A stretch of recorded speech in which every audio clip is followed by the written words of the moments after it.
you might hear my family in the background of this one, which is perfectly on theme because this is a party. One, because this is episode 100 of the On Her Terms podcast, only because I started with 000 as the trailer. It's kind of also technically 101, but neither here nor there. Episode 100, which is huge, and I want to honor and celebrate that, and thanks for spending, and tuning in for it. The other day I was going through and reworking the design of the archive page where I have all of the episodes listed, and I kind of got overwhelmed as I was reformatting them because I was manually reformatting each year's batch of episodes. And I was like, oh my gosh, 100 really is a lot. Or at the time, 90 something episodes. That really is a lot. And it doesn't feel like it because I started it with a practice of imperfectionism to let it be just whatever it wanted to be, recording Voxer through my phone. I'm still not trying to overcomplicate it or anything. But it's just so interesting to see how it's evolved as just a channel for my expression and my notes to self that I know are helpful to my friends and clients too. So I'm sharing them in hopes that if they make it to your earbuds or your speakers, wherever you are, they enlighten a little something on your path too. So thank you for being here. Happy anniversary. Happy 100th episode. We're going to talk about the wrap party process today, which is very New Year's Eve themed because it's actually when it was born. So on New Year's Eve 2024, which was last year at the time that I'm recording this, before going to my sister's house, I had a wild burst of inspiration to, because I'm a total dork, to create a worksheet for my family. Did anyone participate?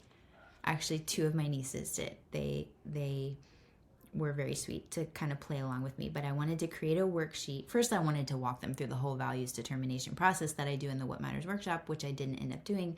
But what I actually did was to create this worksheet of the highlight reel where it was a grid of all the different months. I actually have an example of that one. And it's just a grid of the months, the 12 months of the year. You're familiar.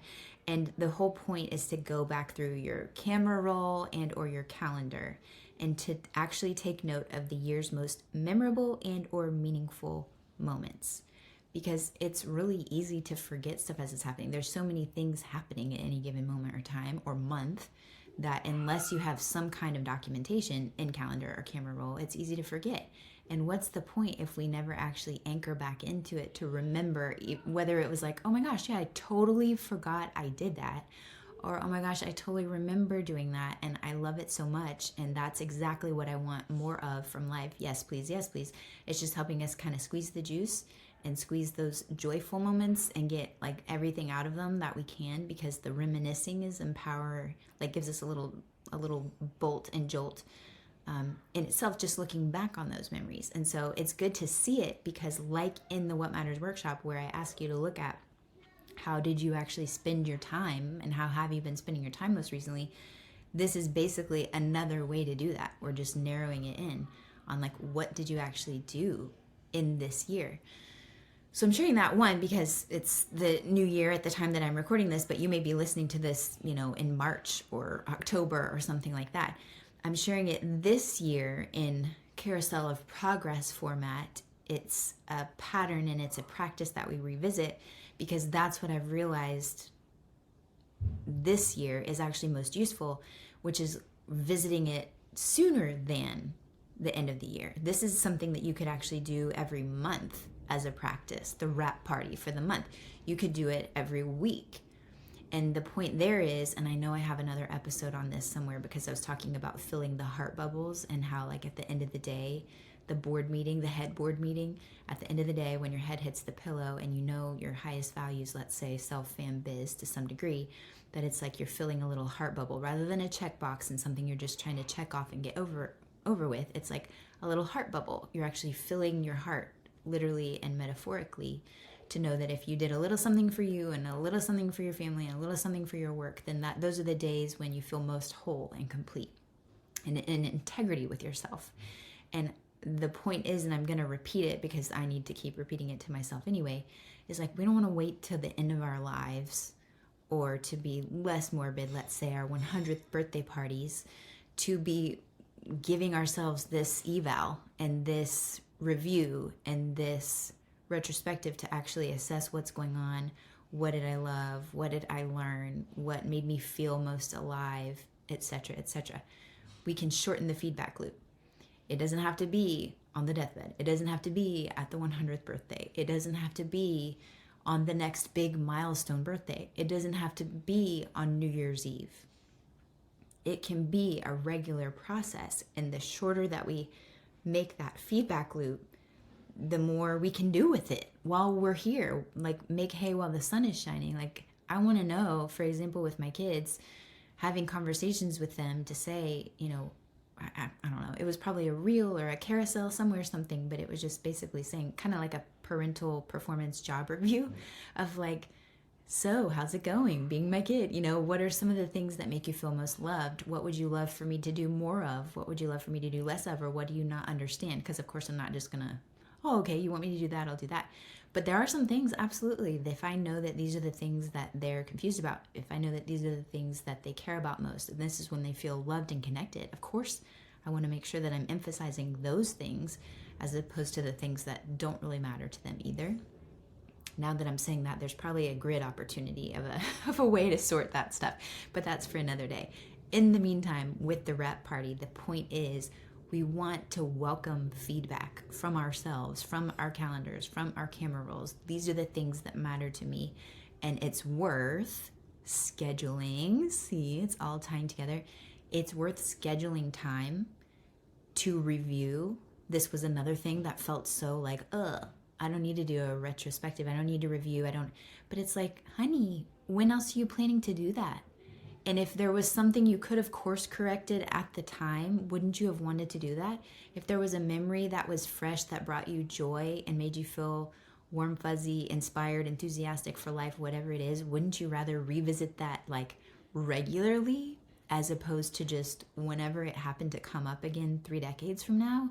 Yes, I want the smaller, shorter feedback loop because then I can do something with it.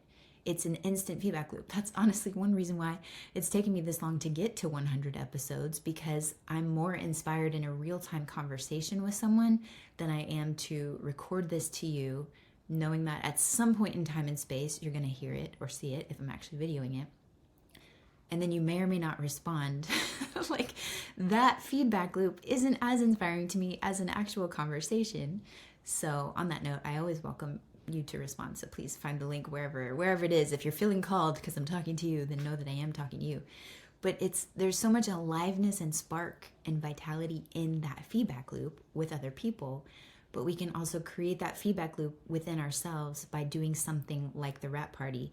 And so I'm going to share with you what's on the worksheet just in case if you didn't hear the episode last year, and we'll revisit it. It's recursive. That's a new word for me in 2025, but it's very on brand. It's probably 2025, 2026. If I had a word, one of those would probably be recursive, because it's about something that's repeated or repetitive. And as you're hearing me say and repeating myself in each of these episodes from my lessons of 2025, it's the rhythm and the themes that's really just helping my brain to make sense of all the different things that I care about and want to do and create an experience in this lifetime. So we're going to revisit it here. It's literally, like I said, there's boxes for each month, so you could just draw this out on a piece of paper. Or you can message me when you hear this, just reply to any of my emails and I can send you the Google Doc for it. But you're literally just putting things that you want to note. That's self-defined. Whatever you want to note about that particular month, something that you did, or just something that pops up as you're revisiting your calendar and your camera roll, or whatever else you want to use as your first resources. And then the speed round at the end, once you've actually gone through the whole process and you've gone through every month in this annual example, the speed round is there's a space for your biggest win, for your favorite memory. Don't get perfectionisty about that, by the way. It can be just a favorite memory or a few favorite memories. Most useful daily habit, and you could even break that out, like most useful financial habit, most useful physical health habit, blah, blah, blah. Most valuable lesson. I love this one. Most courageous move you made, because that's how we feel sparky and buzzy too, for sure. When we're like, ee! And it's a little uncomfortable or a lot uncomfortable, and we did it anyway. The courageous moves, we want to like definitely give those their gold stars and feedback. And then a word or phrase to summarize your year. Extra credit for later consideration. What went well this year? What didn't? What would you love to repeat? What would you love to do differently?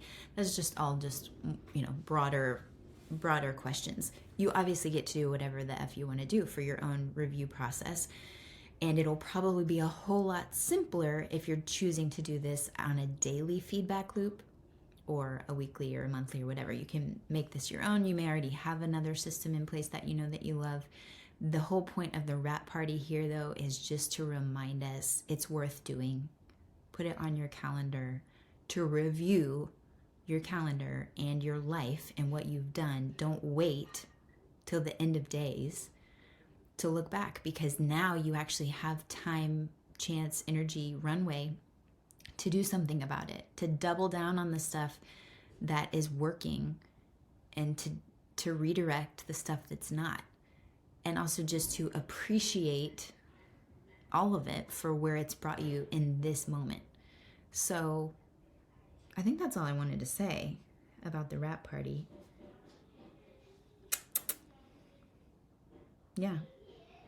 Let's not wait until we're out of time to review roll tape, you know. That was the name of it, the highlight reel, because of course I'm being punny with real, REAL. And then on the other side of it, I did also have a preview of the next year, which is another cool way to think about it too, to where you're not just looking backwards, but you're also looking forwards, and you're like, okay, based on the information that I just got, here's what I would choose, if I could, to project into the future. So in this example with the annual review, then you're also looking at a preview. So the year's most memorable and or meaningful moments as previewed in your imagination. And again, all these most recent episodes in this 2025 Thought Closet suite have been about making those decisions ahead of time and controlling what you can so that you can maximize your enjoyment, minimize your regret, and maximize your enjoyment. For like everything, not just your holidays, but your whole dang life, your whole precious life, if you actually make time to do a little review, however you want to do it, however quickly, informally, and simply you want to do it, and then you make a little time for a preview, lather, rinse, repeat, you do the prep so that you can be present in it, then that's when our past self and our future self and our current self syncs up, and that is our most powerful place to be operating from. So this is actually another way that we can help ourselves do that, to be more present in this moment and in this lifetime, because we're taking an honest look at what's working and what's not, and we're naming honestly what we'd love to experience and what we're willing to do about it. And ultimately, and I will say this to close episode 100 of the On Her Terms podcast, everything that I want to do here with this body of work, I don't even think of it as a business per se or a brand. That doesn't really resonate with me, but a body of work, that's what On Her Terms feels like. The On Her Terms universe, it's like my playground, my mental playground and imagination and way of looking at the world and life, because through my lens and through my pronoun, like that's just how I describe it, the On Her Terms universe. But everything that I'm doing here is to help you be more honest about who you truly are, what you truly want, and what you're currently willing and able to do about it, so that you can create a life that you wouldn't trade for anything. Not a life that looks good on Instagram or that's, great for content or lives up to what your parents dreamed for you or anything like that, but honestly, a life that you wouldn't trade for anything. That is I think the most meaningful, air quotes, productive thing that we can do, because our presence here, full, this is me in this lifetime, this part of the puzzle piece of humanity, that's the point, like to be the youiest you that you can be. So that's my aim here. I'm hopeful that anything that I've shared at some point in these first 100 episodes is helping to remind you of any or all of those things, to help you create a life truly that you wouldn't trade for anything. Because at the end of the day, and at the end of the life, and at the end of the year, that's what it's all about. All right, before we get into the hokey pokey, thank you again for being here, for listening to any and all of the episodes that you have listened to. I would love to hear from you if there are any that stand out from this first 100 that have helped you feel clearer about your opinions, your thoughts, your approach to anything in particular, you know where to find me. Just hit the link or reply to any of my emails. And otherwise, that's a wrap. I'll catch you in the next 100.